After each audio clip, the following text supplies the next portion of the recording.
এই ভিডিওটা আমি আগে আপলোড করার পর তোমরা কিন্তু অনেকে রিলসে গিয়ে কমেন্ট করেছো বা ডিএমে আমাকে মেসেজ করেছো যে দিদি কখন গেলে আমরা এই ধ্বজা চেঞ্জ করাটা বা ধ্বজা ওড়ানোটা দেখতে পাবো। তো দেখো আমরা কিন্তু 4:30, আমরা যেহেতু দুপুরে ভোগ খেয়েছিলাম আমরা ওখানেই ছিলাম, মানুষের আনাগোনা কিন্তু 4:30 থেকে বাড়ছিল, কিন্তু 5:30 থেকে মেনলি এটা স্টার্ট হয়।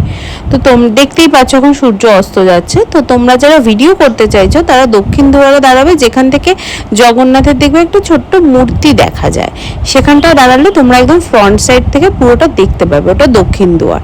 সিংহ দুয়ার সব দুয়ারে দাঁড়ালেই তোমরা আশা করি দেখতে পাবে, কিন্তু আমি দক্ষিণ দুয়ারে দাঁড়িয়ে দেখেছি ওটা ফ্রন্ট সাইড থেকে।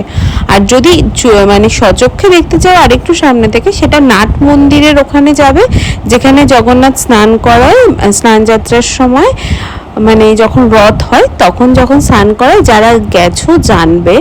ওই জায়গাটায় দাঁড়ালে তোমরা আরো কাছ থেকে দেখতে পাবে, কিন্তু ভিডিও কিন্তু ওখান থেকে করতে পারবে না, কারণ পুরীর মন্দিরে ক্যামেরা অ্যালাউড না।